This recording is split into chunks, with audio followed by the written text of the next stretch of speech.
3 वर्षांपूर्वी धुळे जिल्ह्यातील काही तरुण पोलीस भरतीसाठी मुंबईला गेले होते. त्यावेळी त्यांना आमदार निवासमध्ये राहण्यासाठी खोली मिळाली नव्हती. शेवटी त्यांनी तत्कालीन आमदार पी.एन. पाटील यांना भेटून परिस्थिती सांगितली असता आमदार पाटील यांनी खोलीसह त्यांच्या जेवण खाण्याची सोय करून आधार दिला होता.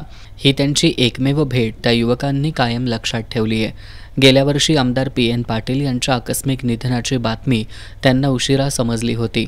त्यामुळे ते अंत्यसंस्काराला येऊ शकले नव्हते. मात्र यंदा पहिल्या पुण्यतिथीला पदयात्रेनेच जायचं हा निश्चय करून हेमंतनं शिर्डीतून पदयात्रा सुरू केली. 9व्या दिवशी तो दिवंगत आमदार पी.एन. पाटील यांच्या स्मृतिदिनी कोल्हापुरात पोहोचला. त्यानं पाटील यांच्या घरी जाऊन त्यांना श्रद्धांजली वाहून त्यांचे पुत्र राहुल पाटील यांची भेट घेतली.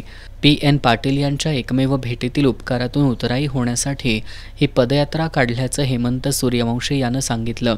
हेमंत सूर्यवंशी याचा भोगावती साखर कारखान्याचे अध्यक्ष शिवाजीराव पाटील यांच्या हस्ते सत्कार करण्यात आला. यावेळी संचालक धीरज डोंगळे, पांडुरंग पाटील आणि कार्यकर्ते उपस्थित होते.